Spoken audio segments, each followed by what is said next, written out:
esta mañana experimentar tu presencia. Padre, si el enemigo pone ataduras para no disfrutar de la palabra, no disfrutar de la exposición de la palabra, queremos pedirte que tú rompas todo tipo de atadura del enemigo en nuestras vidas. Señor, quita de nosotros el tedio, el aburrimiento, la costumbre, Señor, el conformismo, el siempre sencillamente sentarnos domingo a domingo a escuchar un mensaje más y que no sea relevante para la vida de nosotros, nuestras vidas, y para la dinámica que tenemos que vivir afuera de esta iglesia, de estas cuatro paredes, Señor. Quiero pedirte, Señor, que tú rompas todo espíritu de apatía, todo espíritu de frialdad que puede existir en nuestros corazones, que podamos tener un acercamiento cálido, fresco, Señor, contigo, que el Espíritu de Dios nos ministre a través de tu palabra. Gracias te damos, Señor, en el nombre de Jesús. Amén. Todos nosotros sabemos que El Salvador es un país que no respeta autoridad. Si uno va en las calles, uno se da cuenta de que los salvadoreños, por ejemplo, que conducen vehículos o buses, es la ley del más fuerte. La gente que pasa semáforos en rojo, cruzan donde no debe cruzar, se tiran líneas amarillas, hacen giros en lugares que no deben hacerse, se estacionan donde no deben estacionarse. Pareciera ser que vivimos en una sociedad en la cual el concepto de autoridad es un concepto de desafiarla, de no hacer caso, de simple y sencillamente hacer lo que nos da la gana. Lo curioso es que, digamos, en la escuela donde yo trabajo, también se percibe eso. Es un lugar donde los estudiantes hacen lo que les quieren, su regalada gana. Pareciera ser que la idea es simplemente obviar cualquier instrucción o cualquier autoridad, y uno tiene que estar constantemente enfrentándose y poniendo las reglas, y mientras más reglas se ponen, más desafiamos las autoridades. Ahora, el problema es que no es exclusividad de los alumnos, también los maestros somos así. Desafiamos los principios, ponemos nuestras reglas, vemos una cantidad de cosas en el cual pareciera ser que nosotros no tenemos a alguien que nos domine, o no tenemos un sentido en el cual que un día vamos a dar cuenta de nuestras irresponsabilidades como personas. Creemos que no vamos a ser juzgados ni vamos a ser puestos bajo autoridad. Eso es triste y problemático, porque a veces hacemos prácticas que violentan la responsabilidad y la autoridad, pero las vemos como prácticas buenas, como prácticas positivas.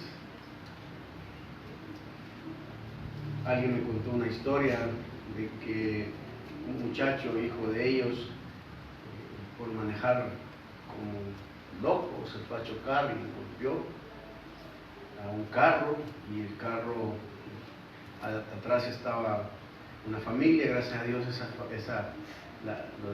una niña de 6 meses y la mamá se había bajado en la parte de atrás, y él no lo golpeó donde estaban los niños, solo al que estaba adelante le molestó el cuello. Y esta persona me contaba de que una semana antes le habían dicho a él que manejara como gente normal, que no anduviera con esas locuras, y una semana después le ocurrió ese incidente. Y en el sentido de que me está contando las ideas, me dice en ese momento, cuando me hablaron por teléfono, nosotros llamamos al abogado, y el abogado llegó al lugar del accidente, y el cipote que había chocado, el abogado le dijo: ¿qué fue lo que pasó? Y le contó. Y entonces le dijo: va, ahorita te me vas para el carro y empezás a decir que te duele el cuello y que te sentís mal. Y te metes al carro. Y no puedes salir porque está mal tu salud. Y el bicho empezó a fingir. Y cuando me lo contó, yo dije, o sea, me lo cuentan como, qué listos somos. O sea, qué táctica más tremenda, ¿verdad?, la que hacemos. O sea, para poder desvincular la responsabilidad de una persona irresponsable, usamos artimañas y artilugios que tienen que ver con evitar todo ese tipo de cosas. Mentimos fácilmente con el propósito de salirnos con la nuestra. Ahora, el problema quizás a mí me da no es tanto la gente que está ahí en el mundo caminando, porque se espera que son hijos del diablo, y el hijo del diablo es la mentira. Lo que a mí me saca de onda es cuando los cristianos son los que practican esas cosas y que no tienen una mentalidad de que están bajo una autoridad, no solo la autoridad civil, que es la que estamos responsables, sino que nuestra autoridad es la de Dios.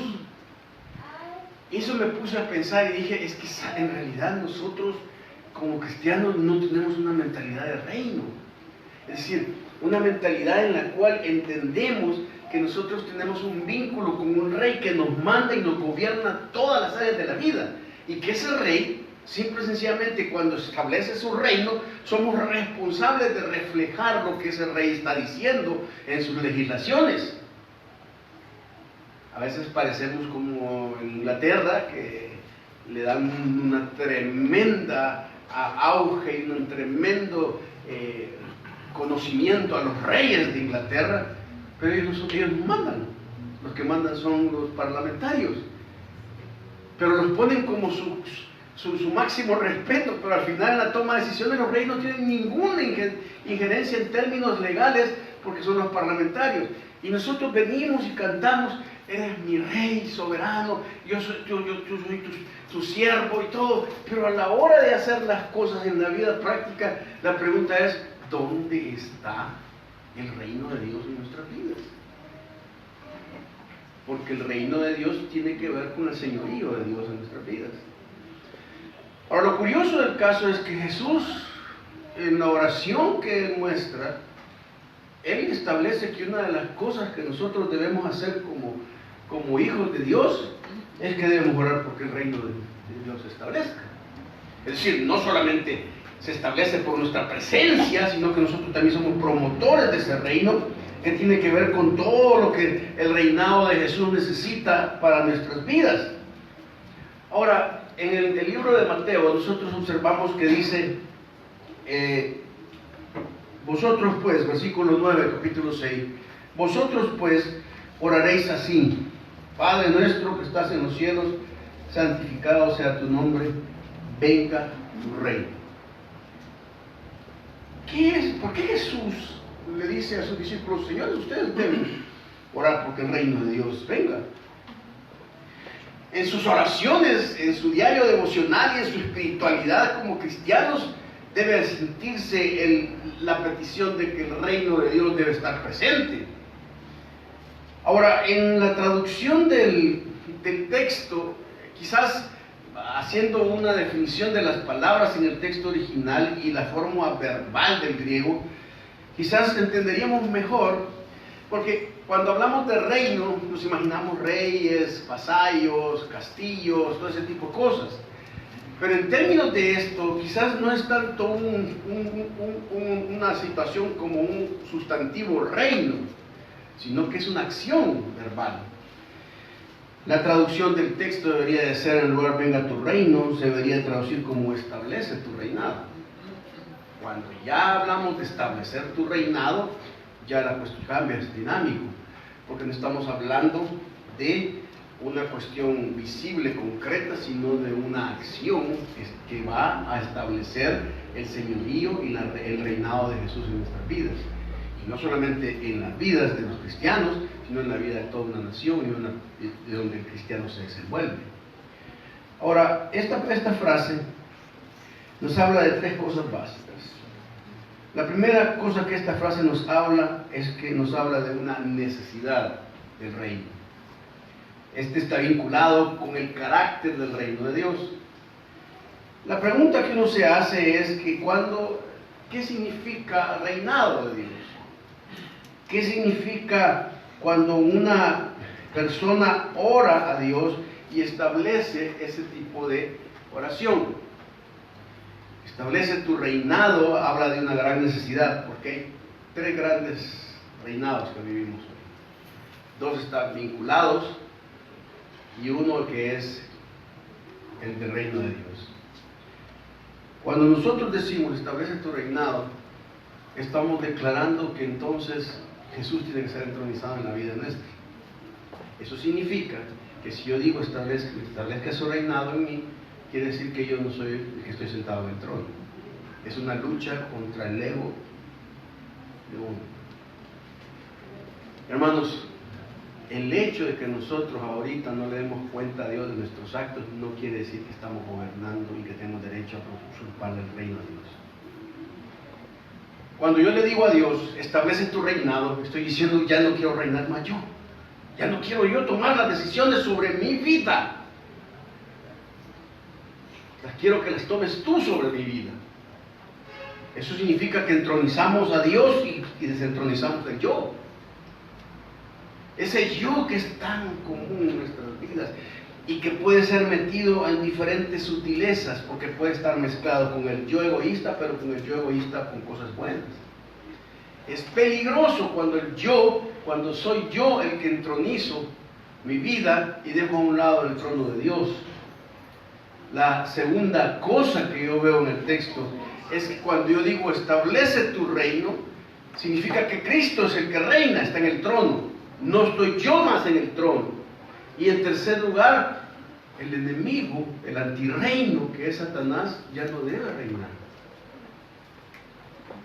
Ahora miren una cosa interesante, quiere decir que cuando yo establezco el reino de Dios en mi vida y me desentronizo, me convierto en alguien que le doy golpe de estado al trono de Satanás en este mundo. Y eso tiene implicaciones prácticas. ¿Por qué? Porque si yo soy un agente del reino y mi presencia como agente del reino en la sociedad en la que me desenvuelvo es real y palpable, significa que donde yo estoy voy a estar batallando con los antivalores, contra el antirreino de Satanás. Y eso me causa a mí, no sé, hermanos, yo ahorita he llegado a un momento en mi vida en que, para serles honesto, hay cosas que pienso que ya es como se habla en sociología, son estados fallidos. Miren, hermanos, yo no sé cómo hacer entender a la iglesia que ya es tiempo de que Jesús reine en nuestra vida, que ya no son nuestras propias agendas, nuestros propios ministerios, lo que yo quiero, lo que a mí me gusta.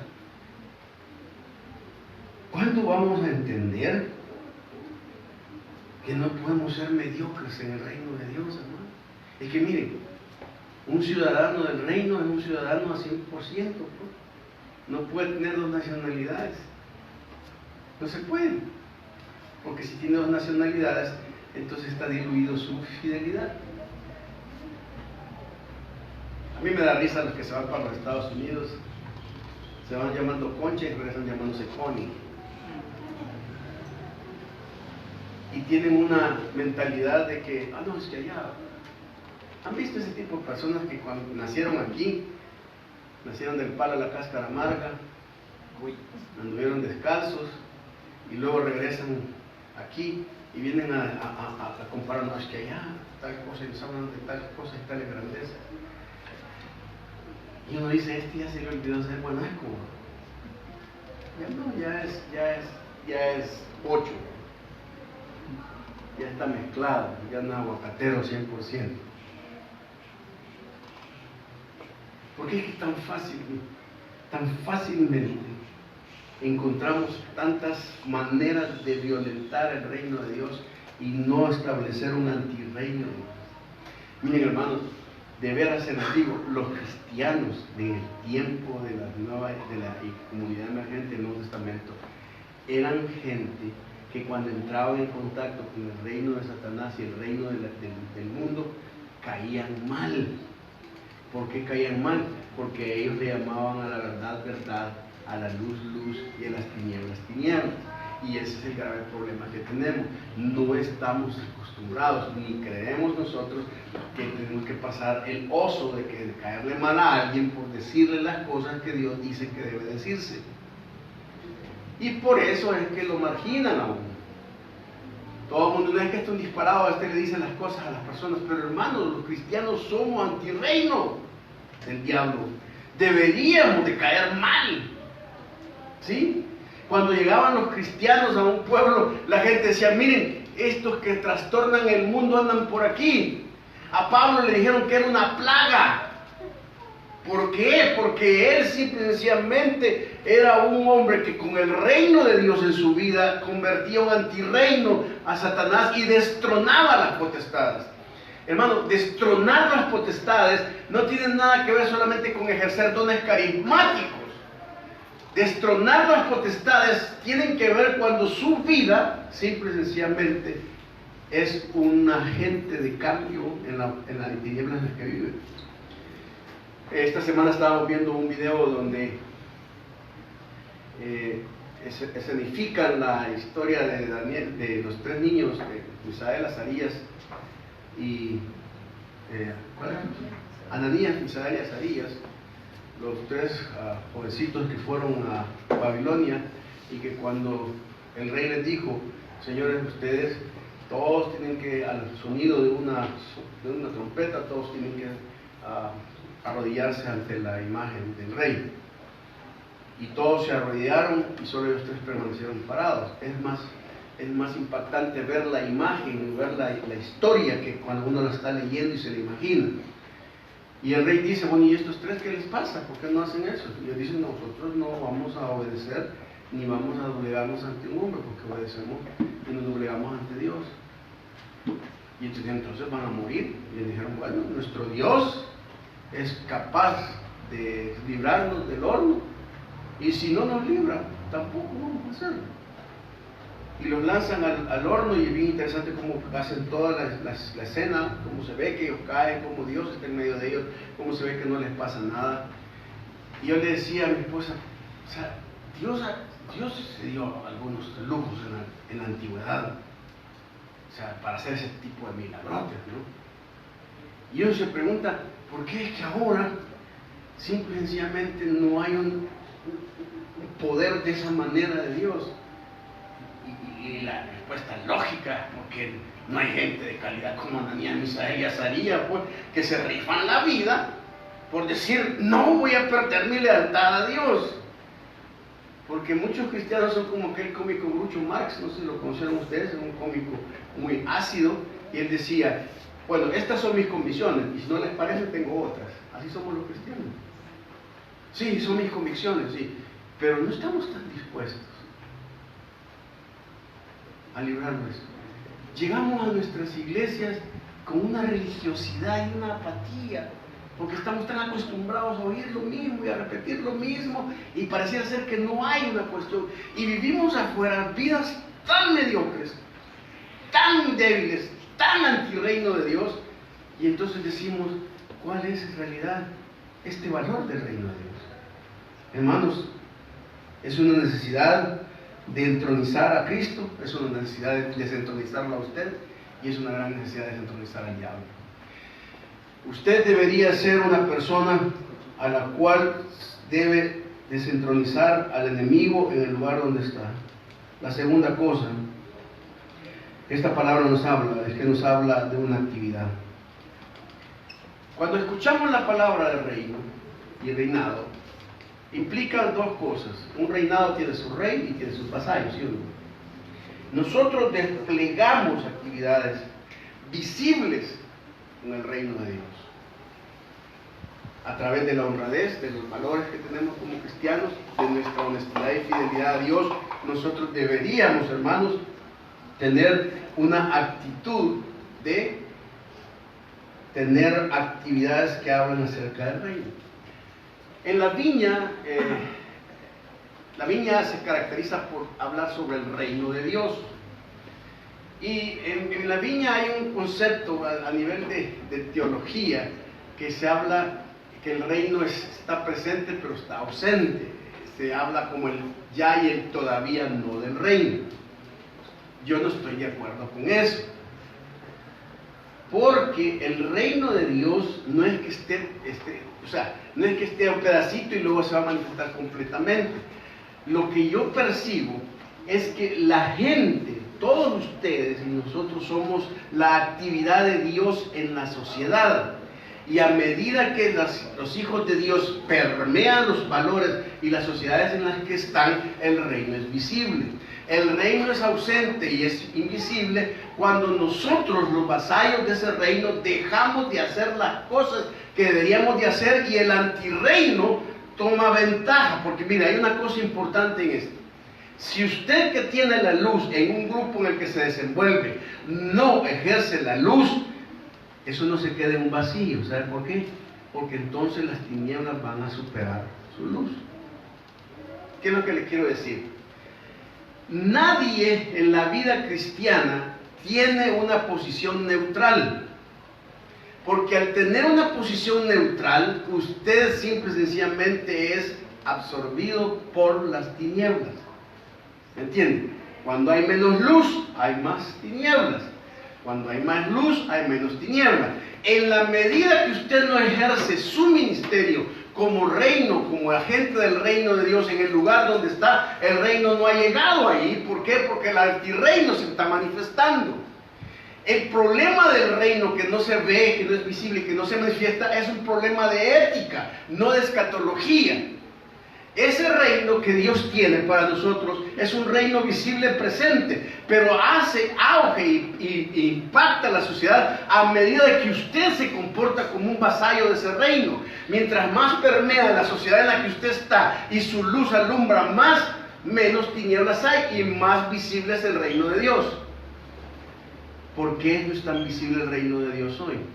Porque la mayoría de sus vasallos simplemente no están alumbrando las tinieblas donde están. Entonces vemos más maldad. Bueno, si les contáramos los casos de que uno dice, bueno, pues se supone que este es cristiano, pues.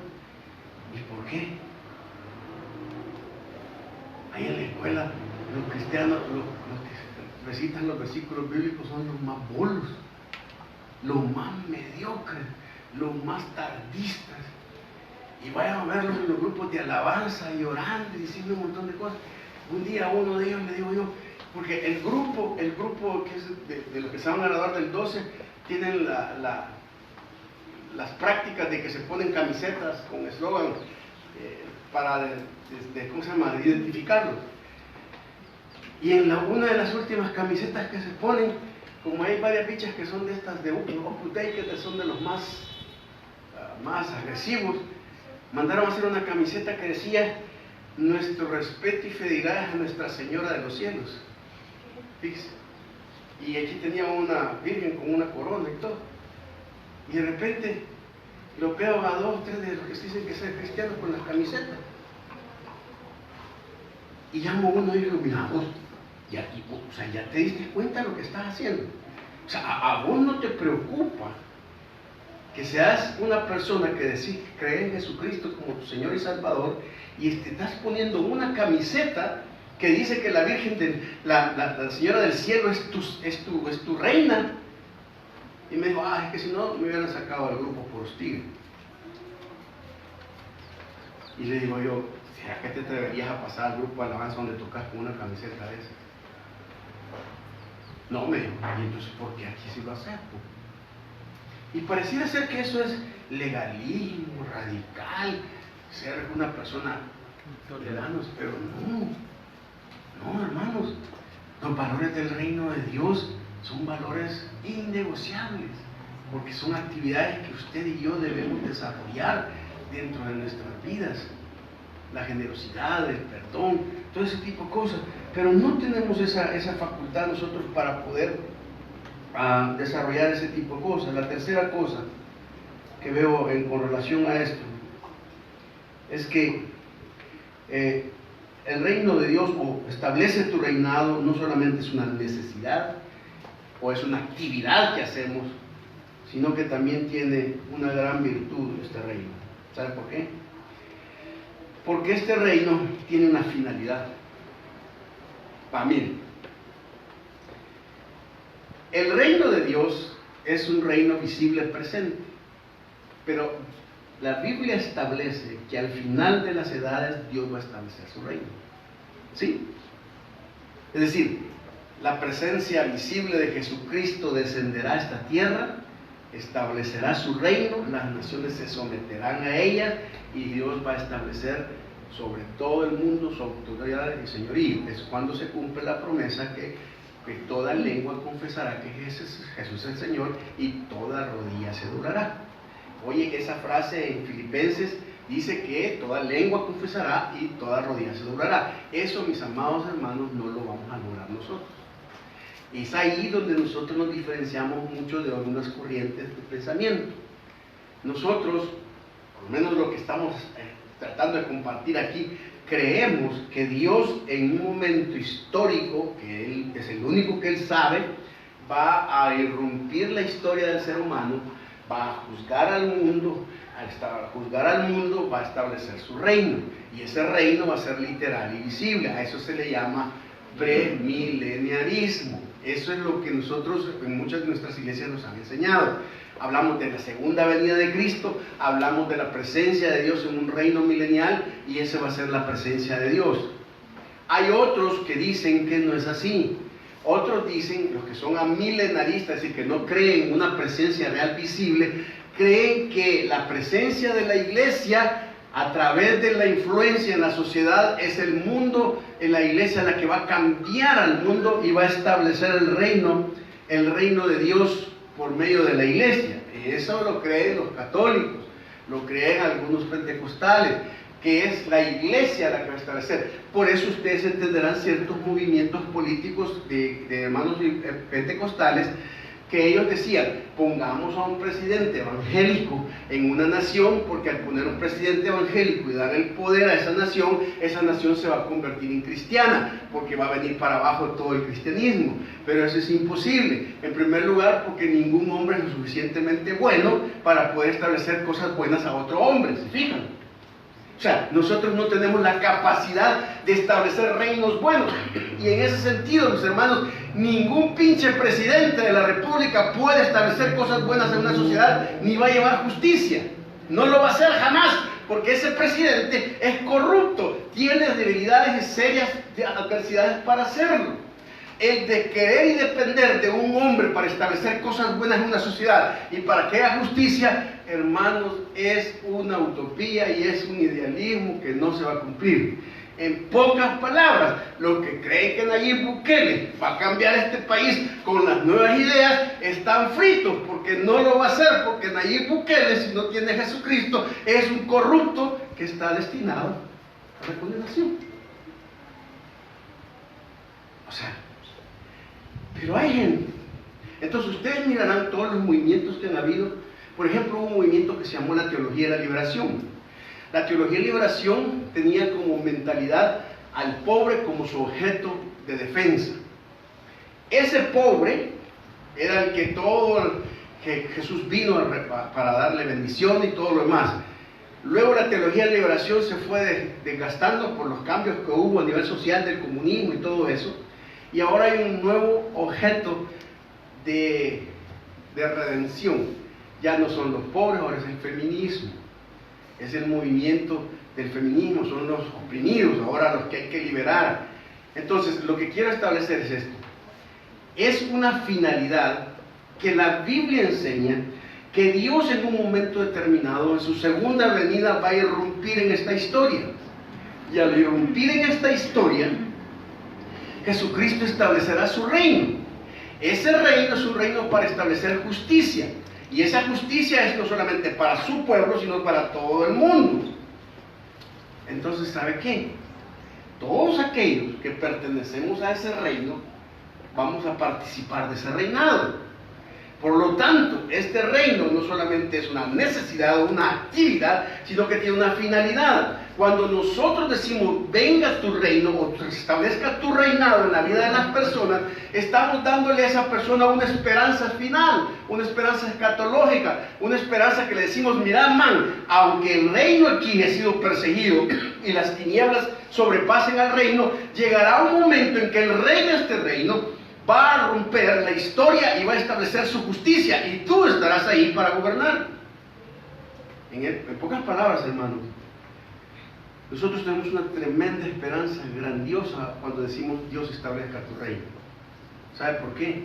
Porque cuando le decimos a Dios que establezca su reino, estamos hablando de que al final la historia de la humanidad tiene un significado salvífico, y Dios va a hacer justicia de todas las injusticias que vemos en esta sociedad. A mí me da alegría eso, porque ahí se va a juzgar a todo. Ahí que Mauricio Funes en Nicaragua, que cuentas, ahí le van a pasar la factura.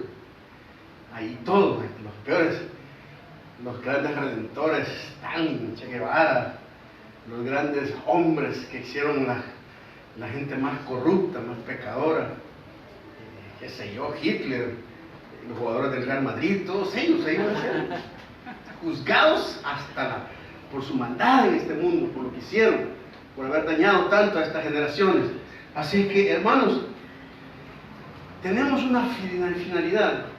Al final, yo creo que si hay una cosa que nosotros debemos, cuando nos vemos influidos en la injusticia hoy, por eso es que Dios nunca deseó que nosotros tomáramos justicia por nuestras propias manos, fíjense.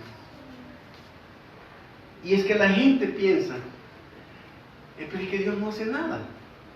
Es que Dios no tiene por qué estar interviniendo a cada rato haciendo justicia, aunque Dios hace el justo. Pero llega un momento en que su segunda venida ya no es como el rey, como el Mesías sufriente, él viene como el rey que gobierna.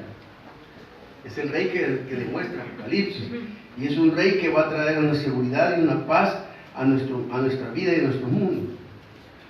Ahora, yo creo que si algún día nosotros pasamos por las aguas de la injusticia y que nos hagan daño y vemos que fue injusto, hermanos, llegará el momento en que el juez justo hará su justicia sobre toda la tierra.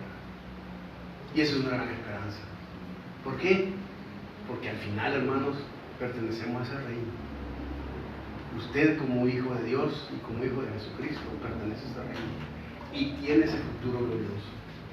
Ahora, yo le quisiera pedir a ustedes que cómo trabaja usted para ser un agente del reino. ¿Qué cosas prácticas podemos hacer para establecer el reinado de Jesús? Primero, creo que una de las cosas que debería incorporarse en nuestra vida de oración, hermanos, y esto es un reto, todos los momentos que oren, deberían de orar porque Dios establezca su reinado. Si usted va a un lugar, su oración debería ser, Señor, establece tu reinado en este lugar. Si va a una actividad, no se quede con aquello que, no, Señor, establece tu reinado. Y Dios va a decir, ok, lo establezco a través de ti. Tenemos que incorporar en nuestras oraciones que Dios establezca su reinado. Aún en nuestras iglesias, hermano. Porque muchas veces Jesús no está reinando en nuestras iglesias, están reinando otros. La segunda cosa es a través de la sumisión. Debe hacerlo a través de la oración, pero también debe hacerlo a través de la sumisión. Debemos rendir nuestras vidas a Él para que Él pueda vivir a través de nosotros. Mientras más se someta a Dios, más visible es Él. Y mientras más visible es Él, más el reino de Dios se extiende. Por medio de la oración, por medio de la sumisión. Pero hay una tercera cosa que es bien importante, a través de la difusión. Conviértase en alguien que proclama eso, hermanos. Dígalo, el reino de Dios está visible. Nosotros debemos, cuando estemos debidamente agobiados por un mundo perdido y moribundo, iremos a este mundo y difundiremos que el reino de Dios va a establecer su justicia. A veces vivimos en contextos tan insípidos, pero nosotros podemos difundir y decirle a la gente, hay un reino que Dios va a establecer, que es justo. Le reto, hermano, a que establezca el reino de Dios en su vida. Y que al ser establecido ese reino de Dios, Cristo brille más en usted para que los antirreinos en los cuales se enfrente en su mundo diario sean combatidos. Hermanos, somos hijos de Dios, pero pertenecemos a su reino. Vamos a orar. Señor, gracias. Gracias, Señor, porque tu palabra nos reta a ser agentes del reino. Gracias, Señor, porque sabemos que tú tienes con nosotros grandes proyectos. Oramos para que podamos someternos a tu señorío, para que podamos introducirnos en esa dimensión. Establece tu reino, Señor, que tu reinado sea visible en esta ciudad, en este lugar, en este vecindario, aquí, en nuestros hermanos, en nuestros trabajos, Señor, en nuestras casas, en nuestras actividades, en nuestras familias. Establece tu reino. Bendecimos tu nombre, en el nombre de Jesús. Amén.